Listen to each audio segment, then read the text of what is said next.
we find two entries. One is a collection of logs from 2076. The first one was written on July 26th. Mission: the creation of an artificial intelligence capable of manipulating a West-Tech power armor frame in order to replicate human soldiers in the Anchorage battlefield and offer assistance to other soldiers. Notes: all right, you brainiacs, I expect your team to give me good results by the end of the year.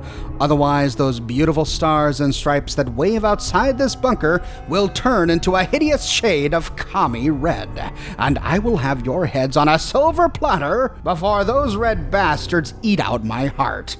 General Adams. The very next day, we find an entry from D. O'Reilly. First day of work on Project Freedom, we received a guide on these facilities, which were previously an espionage outpost and military checkpoint.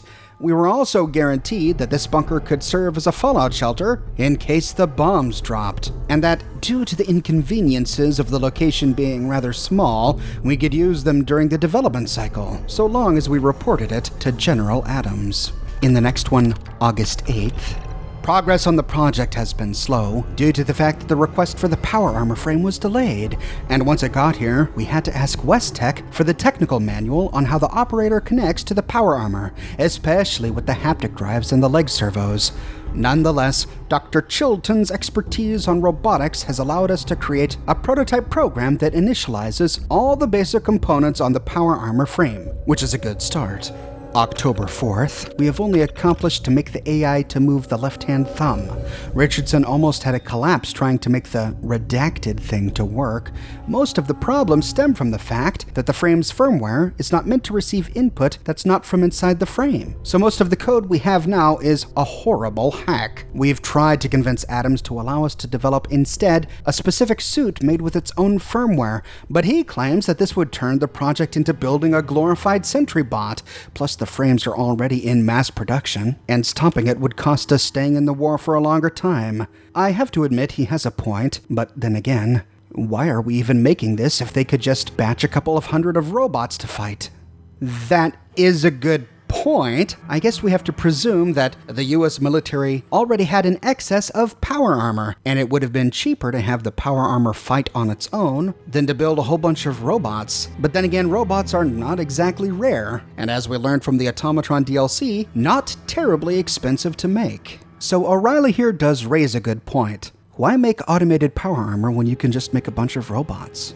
January 9th. From what we've heard on the news, the T-51B power armor is causing some serious damage on the front lines against the Chinese. Some are even speculating that the war won't last longer than a year with those walking tanks. Regarding the project, the team has concluded that attempting to interact with the West-Tech interface could take us too long for the project's deadline, and so we have been hypothesizing for the past month on the idea of injecting our own firmware when the frame is initialized. Today, we have managed to make a haptic drive bend to our will on a set of pre-programmed movements, proving our theory correct. Development from now onwards should be relatively more easy. On November 3rd, today we celebrated the 100th day when Anderson brought 2 boxes of Fancy Lads in commemoration to the date. As for the development, after the successful injection, we managed to have the power armor frame hands moving in no time, and proceeded to develop a more complex series of movements to handle the various situations in which the AI could face, such as carrying a wounded soldier, administering first aid, or handling the various weapons used by the US military, while Dr. Chilton and Anderson started working on preliminaries for the AI. Recently, we began to work on the movement of the armor, which is not a very sophisticated series of patterns. And in the last one, which apparently has the month and day reversed, I'm assuming this is December 14th. After the team finished programming the basic movements for the power armor, we began the process of miniaturization for all the components that the AI will need to freely move from frame to frame, as was stated on the project description. Regarding the AI, Chilton has done marvels with the detection of living organisms, but we still need to properly detect friend from foe. The general paid us yesterday a visit. We showed him what we had and congratulated our team, and he mentioned that while he believes the war will be over before we finish, all thanks to the deployment of the T-51B on the Alaskan front, the contract is still on the table for whenever it will be needed. That's it for 2076. Moving on to 2077, we find only 3 notes. The first, on January 31st, this entry is by H. Chilton.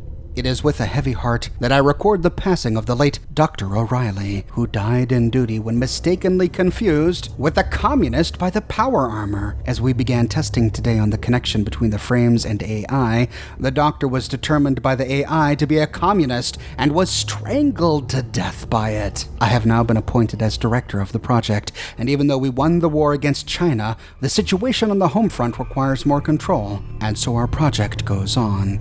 Whoops, I think this is a bit of a lore error. America never officially won the war against China. America successfully reclaimed Alaska and pushed China off of American land. But the resource wars never officially ended until the beginning of the Great War that started when the bombs dropped on October 23rd, 2077. So there's no way that Chilton here would have ever said that America had won the war. They won the battle, but they hadn't won the war yet. In the next one, February 15th, after successfully refining the communist detection algorithms to prevent any other incidents, we introduced the prototype to the general, who was impressed with the efficiency of the robot in a simulation battleground. He also mentioned that the official prototype name was to be the Power Armor AI tasked to run in-depth offensive tactics, or PATRIOT for short.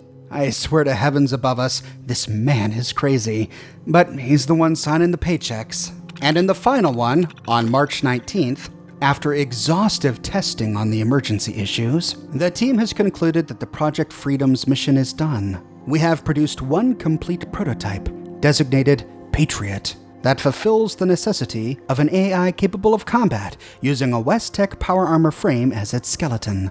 The team has now been released from its contract, and another group of people from the Pentagon will come in a few days to take the prototype in order to analyze the viability of the project now that the war is over, if it were to be implemented in mass scale.